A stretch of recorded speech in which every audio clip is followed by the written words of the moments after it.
I was 19 years old the morning my mother told me I had 30 days to pack my life into boxes and disappear. The kitchen smelled like burnt coffee and her new perfume, something floral and expensive that Richard had bought her from one of his business trips to New York. She stood by the granite counter, her manicured fingers drumming against the cold stone surface, avoiding my eyes as she delivered the news that would shatter everything I thought I knew about family, loyalty, and the place I had called home for my entire life. "Honey, Richard and I have been talking," she began, her voice artificially sweet like the saccharin she stirred into her morning tea. The October sunlight streaming through the bay windows caught the new diamond on her finger, casting rainbow fragments across the white walls. "Now that we're married, we need some space to start our new life together. You understand, don't you?" The ceramic bowl of cereal in my hands suddenly felt impossibly heavy. Lucky Charms, the same breakfast I had eaten at this same table every morning since I was 7 years old. The marshmallows had gone soggy in the milk, creating a sickly sweet mess that matched the nausea rising in my stomach. Outside, I could hear the neighbor's dog barking, the familiar sound somehow made foreign by the weight of my mother's words. "What do you mean, space?" I asked, though deep down, beneath the shock and disbelief, I already knew. I had seen the way Richard looked at me when he thought no one was watching. Not with the warmth of a new stepfather, but with the cold calculation of someone viewing an unwanted obstacle. My mother, Sandra, finally met my gaze. Her green eyes, the same shade as mine, held no trace of the woman who used to read me bedtime stories and kiss my scraped knees. This woman was a stranger wearing my mother's face, speaking in her voice but with words that felt like ice picks to my heart. "We think it would be best if you found your own place," she continued, reaching for a piece of toast from the fancy new bread maker Richard had installed last month. Everything in our house had been upgraded since he moved in 6 months ago. New appliances, new furniture, new rules, and now, apparently, a new family that didn't include me. "You're an adult now, Maya. It's time you learned to stand on your own 2 feet. The sound of Richard's footsteps on the hardwood stairs made my skin crawl.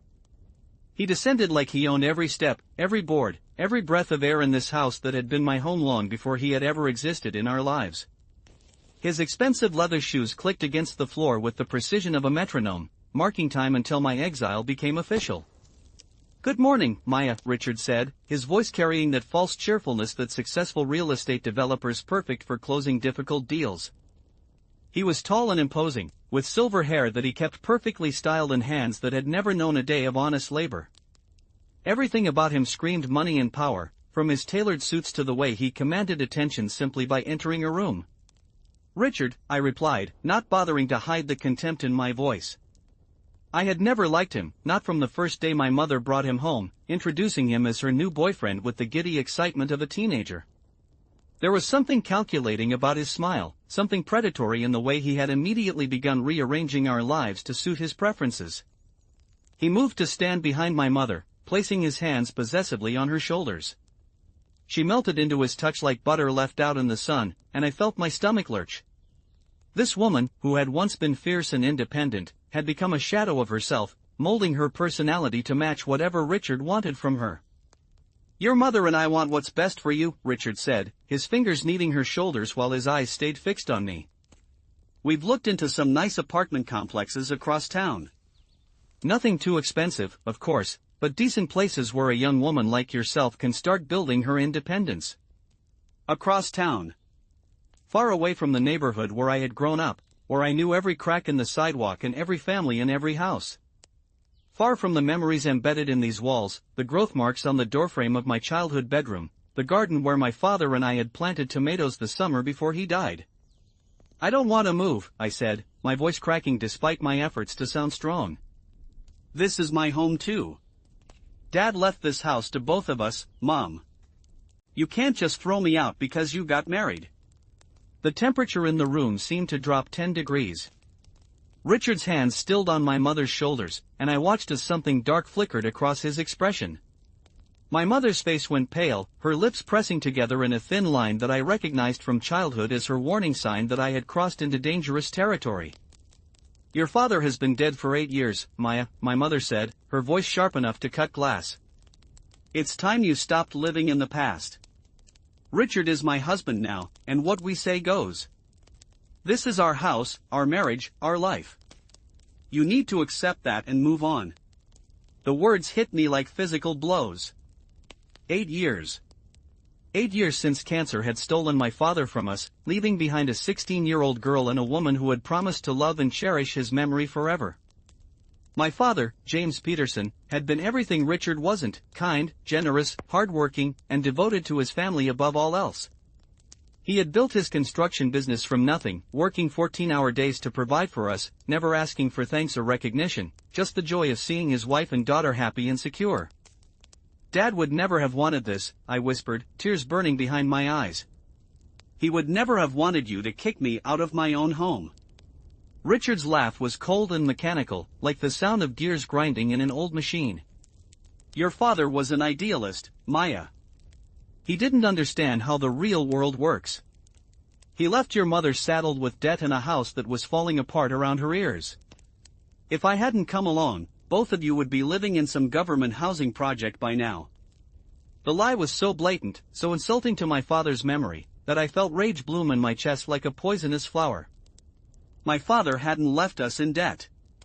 He had been obsessively responsible about money, always making sure we had savings, always planning for the future. The house had been paid off completely before his diagnosis. I remembered the celebration dinner we had when he made that final mortgage payment. That's not true, I said, standing up so quickly that my chair scraped against the floor with a sound like fingernails on a chalkboard. Dad was careful with money. He always made sure we were taken care of. Maya, sit down, my mother commanded, but I was already moving toward the stairs, my heart pounding so hard I could hear it echoing in my ears. I needed to get away from Richard's smug expression, from my mother's betrayal, from this kitchen that no longer felt like home. I'm going to call Uncle Tom, I said over my shoulder. Dad's brother will tell me the truth about what really happened to this house.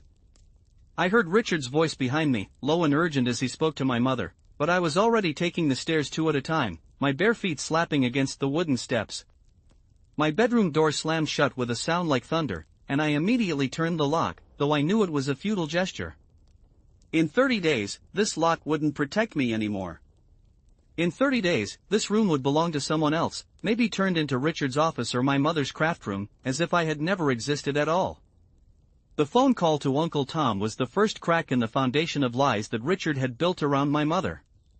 Tom Peterson was my father's younger brother, a lawyer specializing in estate planning who had helped my parents draft their wills and handle all their legal affairs. He lived 3 hours away in Portland, but he had never missed a birthday or holiday, always staying connected to us even after my father's death. Maya, honey, what's wrong? Uncle Tom's voice was warm and concerned, the same tone he had used when I was a child and had scraped my knee or lost a toy. You sound upset. I could hear the sounds of his law office in the background, phones ringing, voices murmuring, the steady hum of productivity and purpose. It felt like a lifeline to sanity after the morning's surreal conversation with my mother and Richard. Uncle Tom, I need to ask you something about Dad's will, I said, wrapping myself in the quilt my grandmother had made, seeking comfort in its familiar weight and the scent of home that still clung to its fibers. Richard is saying that Dad left Mom in debt, that the house wasn't paid off. That's not true, is it? The silence that followed was so long I thought we might have been disconnected. When Uncle Tom finally spoke, his voice had changed, becoming the careful, measured tone he used in courtrooms when presenting evidence. Maya, where are you having this conversation? Are you somewhere private? I'm in my room with the door locked, I said, though I lowered my voice instinctively. Why? What's wrong? Your stepfather is lying to you, sweetheart. Your father left everything to your mother, but there were specific provisions in the will about you. Provisions that should have ensured you always had a place in that house until you were 25 or married, whichever came first. The floor seemed to tilt beneath me. I gripped the phone so tightly my knuckles went white, my mind racing to process what Uncle Tom was telling me. Provisions. Legal protections that my father had put in place to make sure I would never find myself homeless and unwanted. What kind of provisions? I asked, though part of me was afraid to hear the answer. If my father had protected me legally, and my mother was still trying to throw me out, then the betrayal ran deeper than I had imagined. The house was structured as a life estate for your mother, with specific language guaranteeing your residence until age 25. Additionally, there's a trust fund for your education and living expenses that should have been activated when you turned 18. Maya, have you seen any money from this trust? My blood turned to ice water in my veins. I had turned 19 3 months ago, and not only had I never seen any trust fund money, but I had also been working part-time at a local coffee shop to pay for my community college classes and personal expenses. My mother had always claimed we were struggling financially, that I needed to contribute to the household and be grateful for every meal and roof over my head. No, I whispered. I haven't seen anything. Mom said we didn't have money for college, that I needed to work and help with expenses. Uncle Tom's sharp intake of breath was audible through the phone. When he spoke again, his voice was hard as granite, the tone he reserved for opposing counsel who had made the mistake of underestimating him. Maya, I need you to listen to me very carefully. Do not sign any papers that your mother or stepfather put in front of you. Do not agree to move out voluntarily. And do not let them know that you've spoken to me. Can you do that? Yes, but Uncle Tom, what's really going on? Why would Mom lie about all this? I don't know yet, but I'm going to find out. In the meantime, I want you to be very careful. If what I suspect is true, there's a lot of money at stake here, and people do dangerous things when that much wealth is on the line. After I hung up the phone, I sat in the growing darkness of my room, my mind churning through 8 years of memories, looking for clues I had missed. My mother's sudden interest in expensive clothes and jewelry after Richard appeared in her life. The way she had discouraged me from applying to 4-year colleges, claiming we couldn't afford it. The renovations and upgrades to the house that seemed to appear overnight, always explained away as Richard being generous. How long had they been planning this? How long had my mother been lying to me, letting me believe we were barely scraping by while she and Richard systematically stole my inheritance and planned my exile? The sound of footsteps in the hallway outside my door made me freeze. Soft, deliberate steps that paused right outside my room.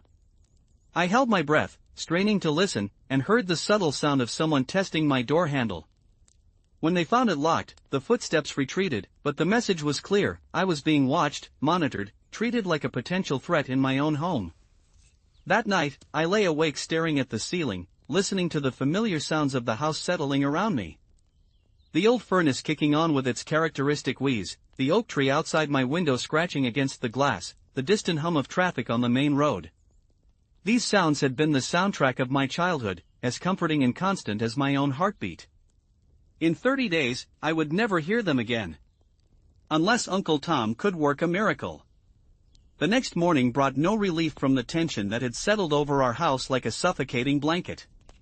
Richard was already gone when I came downstairs, off to whatever deals and schemes occupied his days, but his presence lingered in the kitchen like the smell of cigarettes long after the last ash had been extinguished. My mother stood at the counter, methodically sorting through a stack of papers with the mechanical precision of someone going through the motions of normalcy. "Good morning, Maya," she said without looking up. "I've printed out some apartment listings for you to look at. There are some nice places within your budget." Within my budget. As if my part-time coffee shop wages could possibly cover rent, utilities, food, and college tuition simultaneously. As if she hadn't spent 19 years telling me that family meant we took care of each other no matter what. "I don't want to look at apartments," I said, pouring myself a cup of coffee from the pot she had brewed. The liquid was bitter and overly strong, lacking the care she had once put into making my morning perfect. "I want to understand why you're doing this to me." She finally looked up, and I was shocked by what I saw in her face. The woman I had known all my life had been replaced by someone harder, more calculating, with eyes that held no warmth when they looked at me. This wasn't grief or confusion or even misguided love. This was something else entirely, something that made my skin crawl and my instincts scream danger. "I'm doing what's best for everyone," she said, her voice flat and rehearsed. "You're 19, Maya. Most kids your age are in college or working full-time, building their own lives. It's not healthy for you to be so dependent on me." "Dependent?" The word came out as a laugh that held no humor. "Mom, I work 25 hours a week on top of going to school. I buy my own gas, my own clothes, I even give you money for groceries every month. How is that dependent?" Something flickered across her expression, gone so quickly I might have imagined it. Guilt, maybe, or recognition of the truth in my words. But it was buried immediately under the mask of maternal authority she had constructed to justify the unjustifiable. You live under my roof, eat my food, use my electricity and water, she recited, as if reading from a script Richard had prepared for her. That's dependency, Maya. It's time you learned what the real world costs. The real world. As if the past 3 years of juggling work and school while watching my mother transform into someone I didn't recognize hadn't been real enough. As if the nights I had spent comforting her after Richard's business trips, when she would cry and wonder if he really loved her, had been some kind of fantasy. What happened to you? I asked quietly, setting down my coffee cup with shaking hands. What happened to the woman who used to tell me that family was everything? Who said we were a team, no matter what life threw at us? For just a moment, the mask slipped. I saw a flicker of the mother I had known, the woman who had held me when I cried over boys and celebrated every small success like it was a triumph. But then Richard's voice echoed from the front hallway, calling out a cheery good morning, and the stranger reasserted herself. That woman was living in a fantasy, my mother said, gathering up the apartment listings and shoving them toward me across the counter. Richard helped me see that. Helped me understand that holding on to the past was keeping both of us from moving forward. Richard appeared in the kitchen doorway, immaculate in another expensive suit, his silver hair gleaming under the overhead lights. He moved to my mother's side like a magnet finding its opposite pole, his arm sliding around her waist with possessive familiarity. "Good morning, ladies," he said, his eyes finding mine with that calculating stare I had learned to dread. "Maya, I hope you're looking at those apartment options. I've spoken to a few landlords who might be willing to work with someone in your situation." My situation. As if being thrown out by my own mother was some kind of natural disaster beyond anyone's control, rather than a deliberate choice made by two adults who should have protected me instead of plotting against me. What exactly is my situation, Richard? I asked, surprised by the steadiness of my own voice. According to you, I'm a lazy freeloader who needs to learn responsibility. According to me, I'm a daughter being abandoned by her mother for a man she's known less than 2 years. The temperature in the room dropped to Arctic levels.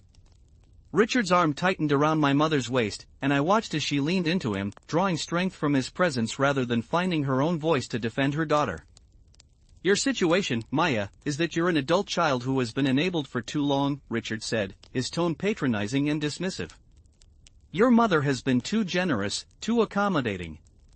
She's allowed you to become comfortable with mediocrity instead of pushing you to achieve your potential. Mediocrity. The word hit me like a slap across the face. I thought of my 3.8 grade point average maintained while working part-time. I thought of the academic honors I had earned, the scholarships I had been awarded, the goals I had set for myself despite having no family support or encouragement. If that was mediocrity, what did Richard consider success? My potential, I repeated slowly. And what would you know about my potential, Richard? What would you know about anything I've accomplished or dreamed of accomplishing? I know that successful people don't make excuses, he replied, his smile sharp enough to cut steel. They find solutions. They adapt to circumstances instead of expecting the world to accommodate their comfort zones. The hypocrisy was breathtaking. This from a man who had maneuvered himself into my mother's life and home, who had spent the past year systematically isolating her from friends and family members who might ask uncomfortable questions about his motives. This from someone who had never worked an honest job in his life, who made his money from real estate speculation and financial manipulation rather than creating anything of value. But arguing with Richard was like wrestling with smoke. Every point I raised would be deflected, twisted, used as evidence of my immaturity and ingratitude. I had learned this over the months since he had moved in, watching him systematically dismantle my mother's confidence and independence until she became an echo of his opinions and desires. Fine, I said, standing up from the table with as much dignity as I could muster. I'll look at your apartment listings. But I want you both to know that I won't forget this. I won't forget what you're doing to me, or why. As I walked toward the stairs, I heard Richard's low chuckle behind me, a sound like grinding glass that made my skin crawl. By the time I reached my room, my hands were shaking so badly I could barely turn the door handle, The apartment listings lay scattered across my bed like obituaries, each one representing the death of the life I had thought was mine by right. But Uncle Tom's words echoed in my mind as I stared at those papers. Provisions in my father's will. A trust fund that should have been activated on my 18th birthday. Legal protections that were supposed to guarantee my place in this house until I was 25 or married. If Richard and my mother thought they could steal my inheritance and destroy my future without consequences, they were about to learn how wrong they were. My father had been a planner, a man who thought 3 steps ahead and prepared for every contingency. He had loved me enough to protect me even from beyond the grave, and I was going to honor that love by fighting for what was rightfully mine. The apartment hunting charade lasted 3 days. Each morning, my mother would present me with new listings, and each evening, she would ask about my progress with false concern that fooled no one. Richard maintained his role as the reasonable stepfather, offering practical advice about security deposits and credit checks while his eyes held all the warmth of a shark circling wounded prey. I played along, visiting apartments I had no intention of renting, speaking with landlords whose properties I would never inhabit. It was easier than fighting, and it gave me time to think, to plan, to prepare for whatever Uncle Tom might discover in his investigation of my father's estate. On the 4th day, Uncle Tom called with news that changed everything. "Maya, I need you to sit down," he said without preamble. His voice carried an edge I had never heard before, sharp and dangerous as a blade. "What I'm about to tell you is going to be difficult to hear, but you need to know the truth about what's been happening to your inheritance." I was in my car, parked outside the community college after my morning classes, and I gripped the steering wheel with my free hand as if it could anchor me against whatever storm was about to hit. "Just tell me," I said. "I can handle it." "Your stepfather has been systematically looting your trust fund for the past 18 months, Uncle Tom said, his words falling like hammer blows. "The account that should contain over $200,000 has been reduced to less than $5,000. He's been using forged documents claiming emergency expenses for your care and education. $200,000. The number hit me like a physical blow, stealing the breath from my lungs. $200,000 that my father had worked and saved and planned for, money that was supposed to ensure my education, my security, my future. Money that Richard had stolen while convincing my mother that we were barely surviving financially." "How?" I whispered. "How is that even possible?" "Your mother is listed as the trustee, which gives her legal authority to make withdrawals for your benefit. But the paperwork I've uncovered shows Richard's signature on most of the withdrawal forms, along with fabricated invoices for private school tuition, medical expenses, and other supposed costs that were never actually incurred." Private school tuition. I had attended public school my entire life. Medical expenses that had never existed. The scope of the deception was staggering, the level of planning and calculation required to pull off such systematic theft. "What about the house?" I asked, though I was almost afraid to hear the answer. "What about Dad's provision that I could live there until I was 25? "That's where things get even more complicated," Uncle Tom said grimly. "Your stepfather has convinced your mother to sign papers transferring ownership of the house into a joint trust with him. The document claims it's for tax purposes and estate planning, but what it actually does is give him the legal right to sell the property or evict residents." The pieces of the puzzle were falling into place with sickening clarity.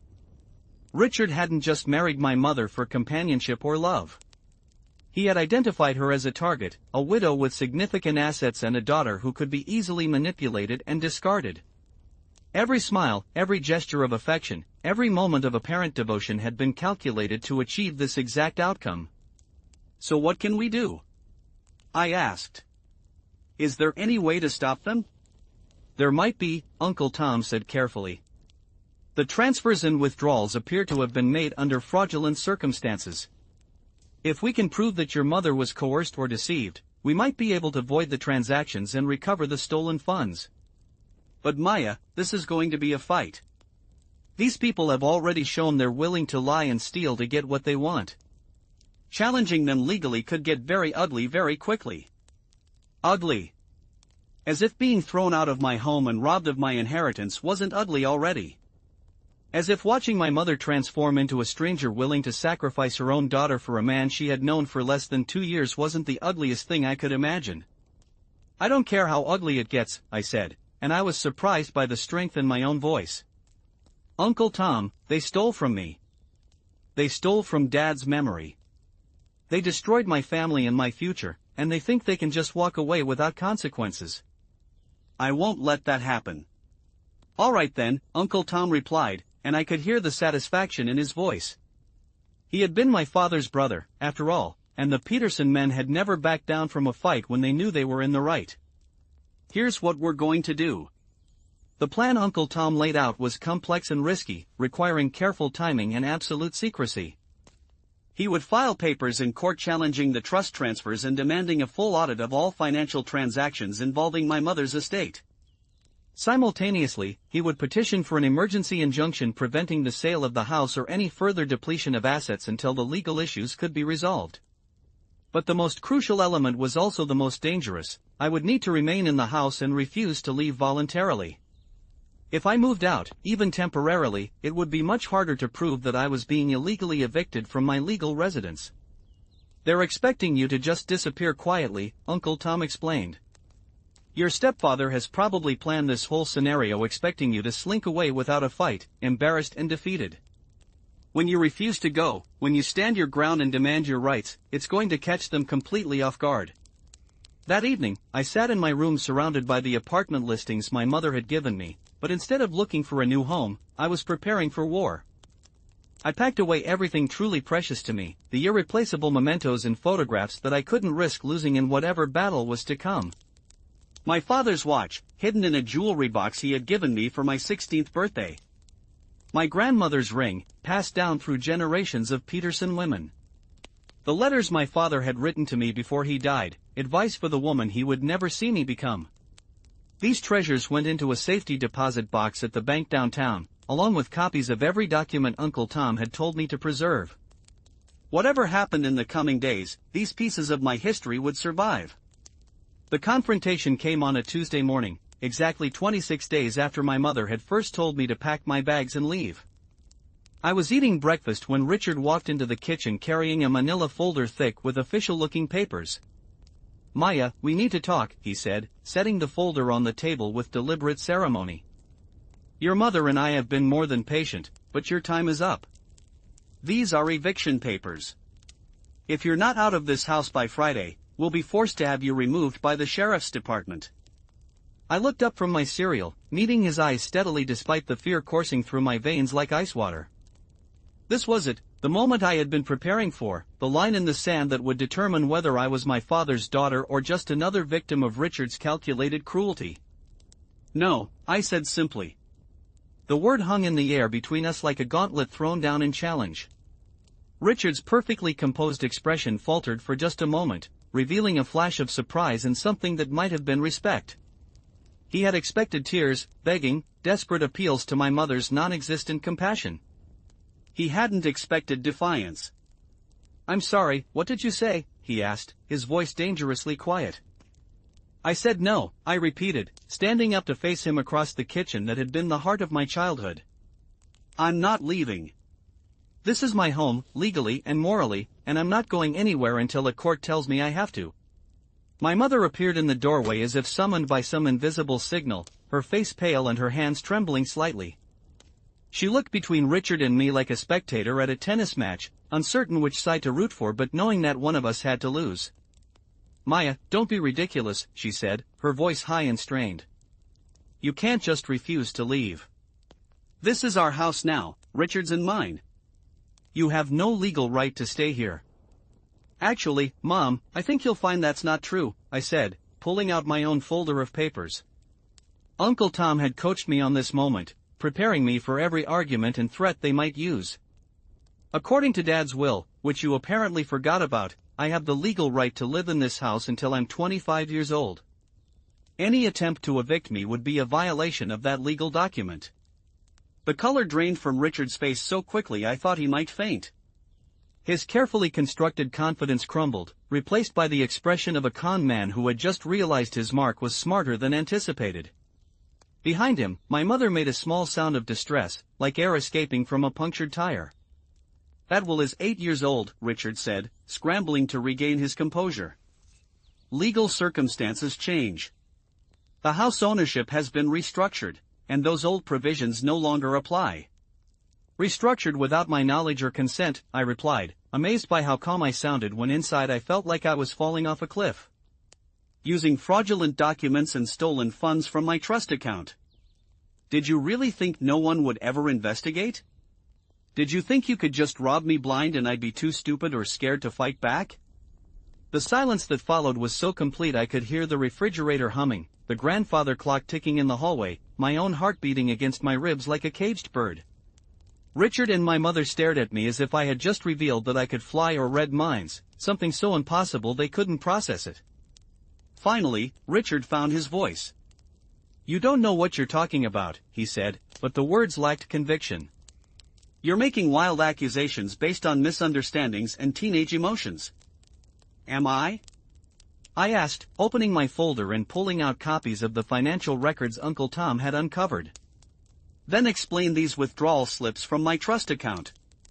Explain the invoices for private school tuition I never received, medical expenses that were never incurred, educational costs for universities I never attended. Explain how my college fund went from over $200,000 to less than $5,000 while you convinced my mother we were struggling financially. My mother's gasp was audible across the kitchen. She reached for the papers with shaking hands, her eyes scanning the documents that laid bare the scope of Richard's deception. I watched as understanding dawned in her expression, followed immediately by horror at the realization of what she had helped him do. Richard, she whispered, her voice barely audible. What is this? What did you do? But Richard was no longer focused on my mother's growing awareness of his crimes. His attention was fixed entirely on me, and in his eyes, I saw something that made my blood run cold. This wasn't just anger or frustration at having his plans disrupted. This was the look of a predator who had been cornered and was calculating his options for escape.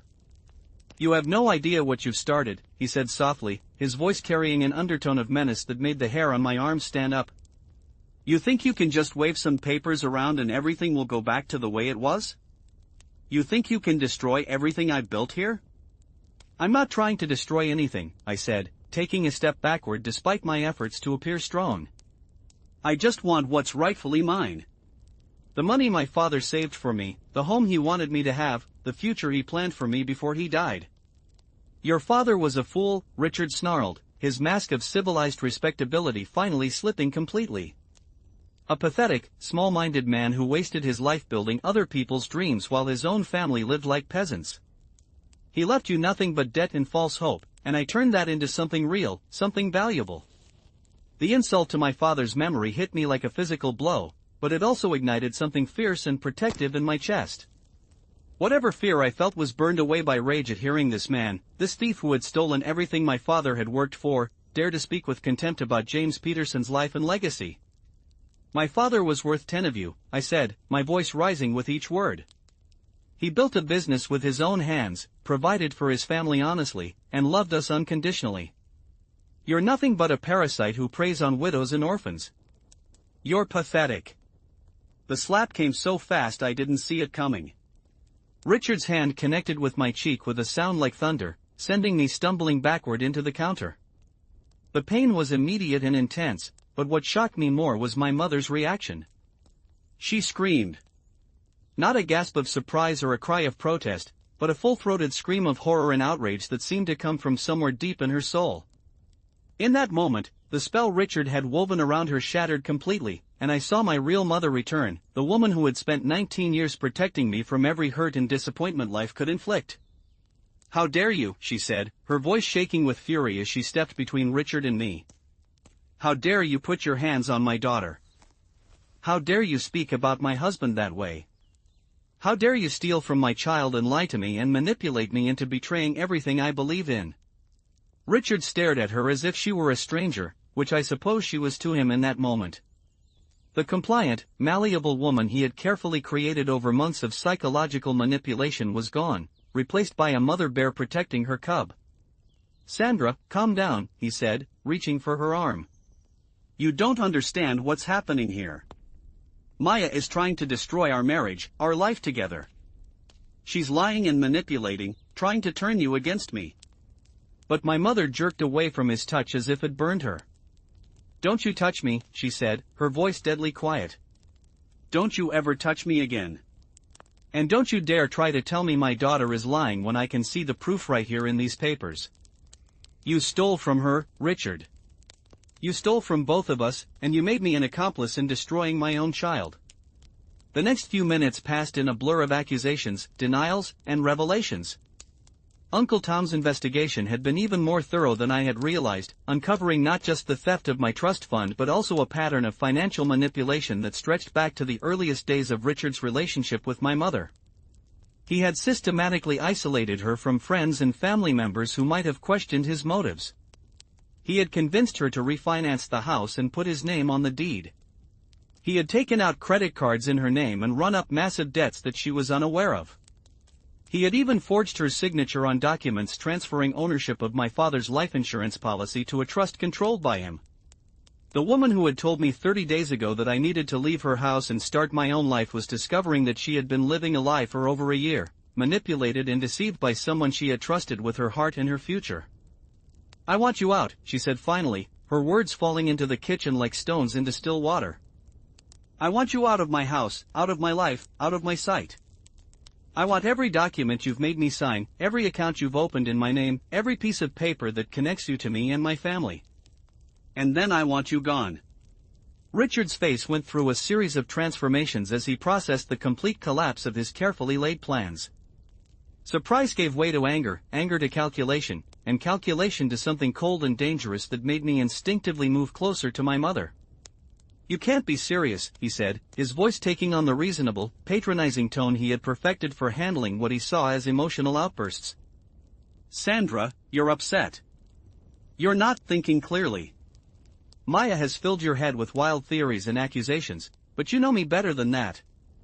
You know what we have together, what we've built together." "What we've built on lies and theft," my mother replied, her voice steady now, anchored by a certainty that Richard's manipulations could no longer shake. "What we've built by destroying my daughter's future and betraying my dead husband's wishes. I don't know you at all, Richard. I don't think I ever did." The legal battle that followed was indeed ugly, just as Uncle Tom had warned. Richard hired expensive lawyers who tried to paint me as a troubled young woman making false accusations to avoid taking responsibility for my own life. They claimed that the trust fund withdrawals had been legitimate expenses for my care and education. They argued that my mother had willingly signed all the documents transferring ownership and that her change of heart was the result of emotional manipulation by a vindictive child. But Uncle Tom was a better lawyer than Richard's hired guns, and more importantly, he was fighting for justice rather than covering up crimes. The financial records told a clear story of systematic theft and fraud. The forged signatures were obvious when examined by experts. The pattern of isolation and manipulation showed classic signs of financial elder abuse, even though my mother was only in her 50s. The court case lasted 6 months, during which time Richard was prohibited from entering our house or accessing any of our financial accounts. The injunction Uncle Tom had secured protected both the house and what remained of the trust fund from further depletion while the legal issues were sorted out. Those 6 months were a strange time of healing and rediscovery for my mother and me. We had to rebuild our relationship from the ground up, learning to trust each other again after the damage Richard's manipulation had done to our family bond. My mother had to come to terms with how completely she had been deceived, how willingly she had participated in my mistreatment because she had been convinced it was for the best. "I don't know how to forgive myself," she said one evening as we sat on the front porch watching the sunset paint the sky in shades of orange and pink. "I was your mother, Maya. I was supposed to protect you, not throw you away for a man I barely knew. How do I live with that?" "The same way I have to live with knowing that you were willing to choose him over me," I replied, not unkindly but honestly. "We both have to accept that we're not the same people we were before this happened. We're changed, maybe permanently. The question is whether we can find a way to be a family again anyway." It wasn't easy. There were days when the hurt and betrayal felt too deep to bridge, when the memory of that morning when she told me to pack my bags would rise up between us like a wall. But there were also days when I would catch glimpses of the mother I had known before Richard, the woman who had loved me unconditionally and made me feel safe in an uncertain world. Slowly, carefully, we began to rebuild. The court's final judgment was everything Uncle Tom had hoped for and more. Richard was found guilty of fraud, embezzlement, and financial elder abuse. He was ordered to pay restitution for the stolen trust fund money, plus interest and penalties that brought the total to nearly $300,000. The house transfers were voided, returning full ownership to my mother. The credit card debts he had run up in her name were discharged as fraudulent. But perhaps most satisfying was the provision that Richard was prohibited from contacting either of us for the rest of his natural life. Any attempt to approach our home, our workplace, or any member of our family would result in immediate arrest and prosecution for violating a restraining order. On the day the judgment was finalized, Uncle Tom took my mother and me out for dinner at the fanciest restaurant in town. We toasted with champagne and expensive steaks, celebrating not just the legal victory but the restoration of our family's integrity and future. "Your father would be so proud of you," Uncle Tom said, raising his glass to me across the white linen tablecloth. "He always said you had his fighting spirit. I think he'd be amazed to see how you stood up for yourself and protected what was rightfully yours." That night, as I lay in my childhood bed in the house that was once again truly my home, I thought about the journey that had brought us to this point. The betrayal and loss, the discovery of strength I didn't know I possessed, the painful process of rebuilding trust with the most important person in my world. I was 20 years old now, no longer the naive teenager who had believed that family meant unconditional loyalty and that mothers always put their children first. I had learned that people could be manipulated, that love could be weaponized, that sometimes the people who were supposed to protect you could become the greatest threat to your safety and future. But I had also learned that truth was stronger than lies, that courage could overcome fear, and that sometimes the best way to honor someone's memory was to fight for the values they had tried to instill in you. The trust fund that Richard had nearly depleted was restored and transferred to an account that only I could access. At 25, I would inherit the full amount along with investment returns that had accumulated over the years. But even before then, the court had authorized distributions for my education and reasonable living expenses, ensuring that I could attend the 4-year university I had dreamed of without worrying about how to pay for it. My mother returned to work, taking a job at a local accounting firm where her attention to detail and newfound wariness of financial manipulation made her invaluable in detecting fraud for other clients. She threw herself into volunteer work with organizations that helped victims of financial elder abuse, turning her painful experience into a way to protect other families from similar predators. As for Richard, we heard through the legal system that he had left town immediately after the court judgment, probably to find new victims in a place where his reputation hadn't preceded him. I sometimes wondered if there were other women out there, other families being systematically dismantled by his careful manipulation and theft. But I had done everything I could do within the law to stop him and hold him accountable for his crimes. The rest was up to the justice system and the universe to sort out. 2 years later, I was a junior at the state university, majoring in business law with a focus on estate planning and fraud prevention. Uncle Tom had inspired me to follow a path where I could help families protect themselves from people like Richard, where I could use my experience as both victim and survivor to make a difference in other people's lives. My mother and I had found our way back to being a family, though it was a different kind of family than we had been before. We were both more cautious now, more aware of how quickly trust could be shattered and how hard it was to rebuild. But we were also stronger, more honest with each other about our fears and vulnerabilities. She had started dating again, but slowly and carefully, with full transparency about her past experience and a determination never again to let romantic feelings override her judgment or her commitment to her daughter. I approved of her current boyfriend, a widowed teacher who had lost his wife to cancer and understood something about grief and starting over. Most importantly, he treated me like family from the beginning, never trying to replace my father or position himself as an authority figure in my life. He brought flowers for both of us on Mother's Day, included me in holiday plans, and asked genuine questions about my studies and goals. He was the kind of man my father would have approved of, someone who added to our family rather than trying to rebuild it in his own image. The house that had been the center of our battle was now truly home again, filled with laughter and plans for the future rather than tension and secrets. We had redecorated Richard's former office, turning it into a study where I could work on my college assignments and my mother could pursue the online courses she was taking to advance her career. Sometimes, late at night when the house was quiet and peaceful around me, I would think about that morning 2 years ago when my mother told me I had 30 days to pack up my life and disappear. I would remember the shock and betrayal, the feeling that my entire world was collapsing around me, the certainty that I was powerless to fight back against adults who held all the cards. If I could go back and tell that frightened 19-year-old girl what I knew now, I would tell her that she was stronger than she realized. That her father's love had protected her even from beyond the grave. That sometimes the worst betrayals could lead to the most important victories, and that standing up for yourself was the first step toward becoming the person you were meant to be. But mostly, I would tell her to hold on, because the story wasn't over yet. The sweetest victories come after the bitterest defeats, and sometimes you have to lose everything you thought you had in order to find everything you were meant to possess. The hidden clause in my father's will hadn't just been about money or property rights. It had been about love, about a man who understood that the world could be dangerous for those who were young and vulnerable, about a father who wanted to make sure his daughter would always have the tools she needed to fight for herself when fighting became necessary. Richard had thought he was dealing with easy targets, a grief-stricken widow and a naive teenager who could be manipulated and discarded without consequence.